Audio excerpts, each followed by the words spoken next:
Okey, hari ini kita nak kupas satu alat baru yang tengah gegarkan dunia internet. Nama dia Perplexity AI. Ia bukan macam Google tau. Ia janji nak bagi kita jawapan terus, bukan sekadar senarai pautan. Jadi lupakanlah scroll berpuluh-puluh laman web. Bayangkan anda dapat satu ringkasan yang padat, siap dengan sumber, semuanya dalam beberapa saat je. Kita semua pernah rasa benda ni kan? Pening kepala tengok tab biru banyak-banyak semata-mata nak cari satu jawapan yang betul. Ataupun kita tanya chatbot AI, dia bagi jawapan yang bunyi macam yakin tapi tak ada bukti, tak ada sumber. Inilah masalah yang Perplexity cuba nak selesaikan. Baiklah, jom kita fahamkan dulu apa benda ni. Perplexity bukan enjin carian biasa. Dia gelar diri dia enjin jawapan. Maksudnya, dia bukan setakat cari maklumat tapi dia hadam semua maklumat tu, sintesis jadi satu jawapan yang ringkas. Dan yang paling penting, dia tunjuk dari mana didapat semua fakta tu. Siap dengan petikan sumber. Sekarang, mari kita bedah siasat sikit macam mana pendekatan enjin jawapan ni betul-betul boleh ubah cara kita cari maklumat. Nak faham cara paling senang? Cuba bayangkan macam ni. Ia seolah-olah Google dan ChatGPT ada anak. Anda dapat kehebatan carian masa nyata macam Google dan kebolehan sintesis perbualan macam ChatGPT. Semua dalam satu package. Dan dekat sinilah kita nampak perbezaan paling ketara. Sebelah kiri tu carian biasa. Bagi kita satu senarai kerja rumah. Kena klik satu-satu, baca, tapis sendiri. Sebelah kanan pula, Perplexity dah siapkan kerja rumah tu untuk kita. Dia bagi jawapan terus, lengkap dengan nota kaki. Ketulusan inilah yang buat dia lain dari yang lain. Dan jangan main-main, ini bukan projek kecil-kecilan. Dengan penilaian syarikat yang dijangka mencecah $20 bilion dan disokong pula oleh nama-nama besar macam Jeff Bezos dan Nvidia, Perplexity bukan setakat ketuk pintu industri teknologi. Dia tengah cuba tendang pintu tu sampai roboh. Jadi, macam mana kita nak guna benda power ni dalam hidup seharian? Okey, jom kita beralih dari teori ke praktikal. Tengok macam mana Perplexity boleh jadi macam pembantu penyelidik peribadi anda. Untuk kita-kita ni, ia macam pengganti Google yang lebih cekap. Nak tahu apa orang cakap kat Reddit pasal telefon baru? Boleh. Perlukan berita terkini dari Twitter? Pun boleh. Ia jawab soalan fakta dengan cepat. Dan kita tak payah pening-pening nak teka sumber mana yang boleh percaya. Tapi kat sinilah power dia betul-betul nampak. Bagi para akademik dan penyelidik, ia umpama ada rakan sekerja AI. Bayangkan anda tanya soalan yang sangat spesifik macam ni dan dalam beberapa minit je, bukan berhari-hari, anda terus dapat ringkasan yang disokong oleh sumber-sumber akademik. Para penyelidik boleh guna ni secara strategik. Mula-mula, buat pemetaan umum, lepas tu kecilkan skop untuk cari apa-apa yang kurang dan akhir sekali kumpul senarai sumber.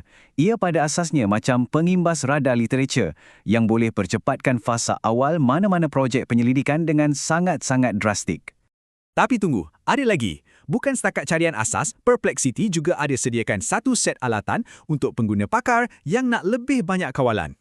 Peta ciri ni tunjukkan betapa komprehensifnya alat ni. Dua ciri yang paling menonjol ialah ketelusan sumber yang kita dah bincang tadi dan kebolehan untuk muat naik dokumen. Maksudnya, anda boleh suruh Perplexity analisis fail PDF atau Word anda sendiri. Ini jadikan ia alat yang sangat peribadi dan berkuasa. Yang sangat menarik ialah tahap kawalan yang kita dapat. Pertama, anda boleh fokuskan carian anda pada sumber tertentu, contohnya kertas akademik atau Reddit sahaja.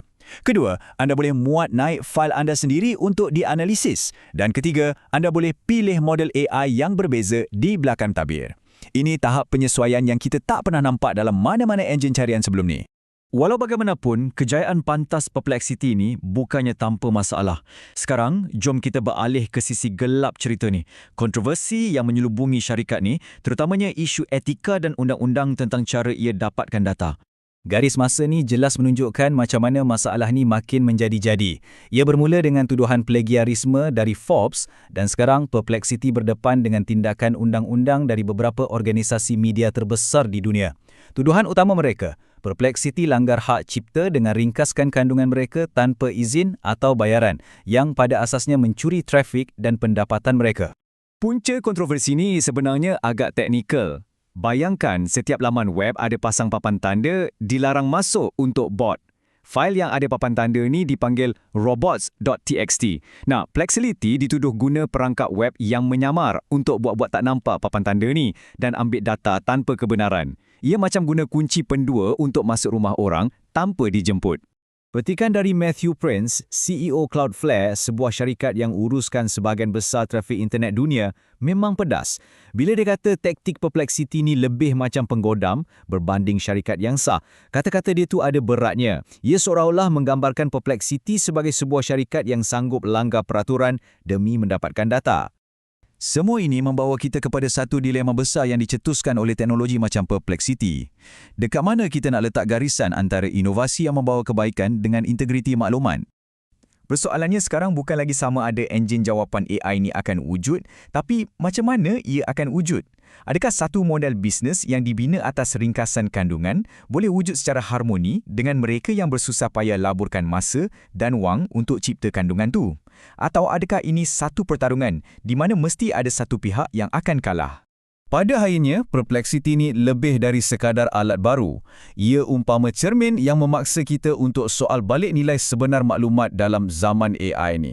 Adakah jawapan segera lebih berharga daripada proses penemuan itu sendiri? Dan apakah harga yang kita sanggup bayar untuk kemudahan? Perbualan ni baru saja bermula dan masa depan akses kepada maklumat kita semua bergantung pada keseimbangannya.